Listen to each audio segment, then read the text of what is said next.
Cabinet also committed the coordination of all state efforts to the National Disaster Operations Center, which will coordinate all relief activities by activating the whole of government approach, thus ensuring efficient deployment of resources and enhanced communication among relevant government agencies and humanitarian organizations.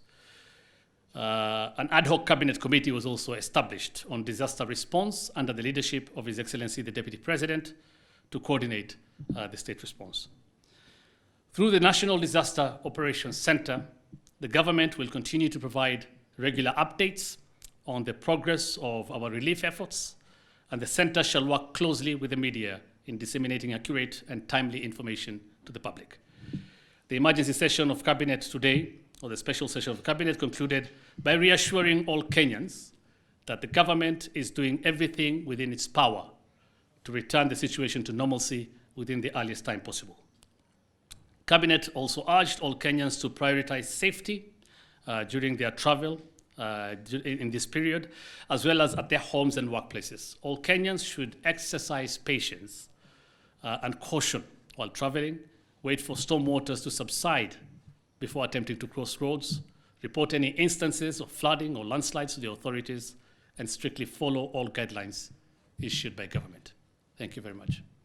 As part of the preliminary assessment of the severity of the situation across the country, the meeting noted that 38 out of our nation's 47 counties are within the alarm stage, a stage characterized by flash floods, general flooding in low-lying plains, rivers busting their banks, landslides and mudslides, loss of livestock, and destruction of farmland and infrastructure. Cabinet noted with regret that we have lost 76 Kenyans to El Nino, while 35,000 households have been displaced. The most severely affected areas are in the northeastern, eastern, and coast regions specifically, but of course, there are more counties. As we're talking about 38, I'll just list them for you. In northeastern, the affected counties are Mandera, Wajir, and Garissa. So that's the entire northeastern region. Coast also, the entire region, Kilifi, Mombasa, Tana River, Taita, Taveta, Kwale, and Lamu. In central, Murang'a, Nyeri, Kiambu, and Kirinyaga. In eastern, Isiolo, Kitui, Machakos, Makueni, Marsabit, Meru, and Tharaka Nithi counties. In Nyanza, the entire region as well, Homa Bay, Kisumu, Migori, and Kisii. Western, Bungoma, Busia, and Kakamega counties. Rift Valley, the counties include Baringo, Bomet, Kajiado, Kericho, Nandi, Narok, Turkana, Trans Nzoia, Uasin Gishu, and West Pokot, and of course, in Nairobi. To fortify the national response, the Cabinet sanctioned the following additional interventions. One, scaling up the scope of humanitarian assistance to reach more than 50,000 households, especially in the arid and semi-arid counties. The Cabinet also observed that to support county governments in addressing the disaster situations in their respective areas, the National Treasury last week disbursed 10 billion shillings of their shareable revenue. Cabinet also directed the National Treasury to release an additional 10 billion shillings to county governments this week, again, part of their shareable revenue. And of course, the government is encouraging the counties, as much as it's part of the shareable revenue, government is encouraging counties to try and reallocate some of these funds to the dire situation now occasioned by these floods. The government also directed the enhanced deployment of the KDF and all public civilian aircraft to transport medical supplies, food and non-food items for targeted distribution as recommended. It also sanctioned a proposal to be sent to Parliament for the replenishment of the contingencies fund and the rationalization of the budget and supplementary appropriations too of the current financial year. Cabinet also directed the National Treasury to further rationalize the current budget and direct ministries, departments, and agencies, that is MDAs, to commence reallocation of funds in their budgets to support the emergency response being undertaken by the state. Scaling up of rapid response to rehabilitate dilapidated road networks and facilitate delivery of humanitarian assistance to the affected populations will also be done. And Cabinet also sanctioned the distribution of over 150,000 mosquito nets to the affected counties.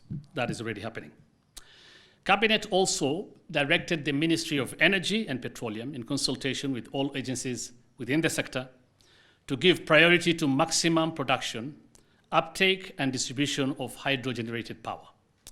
It further directed the Ministry of Energy to pass the benefit of lower electricity tariffs to the public in a manner that promotes the increased use of hydro-generated power, which has presently increased to 20%, while diesel has gone down from 15 to 10%. The state had allocated 7 billion shillings, with which it is implementing various programs to address the plight of Kenyans across the country.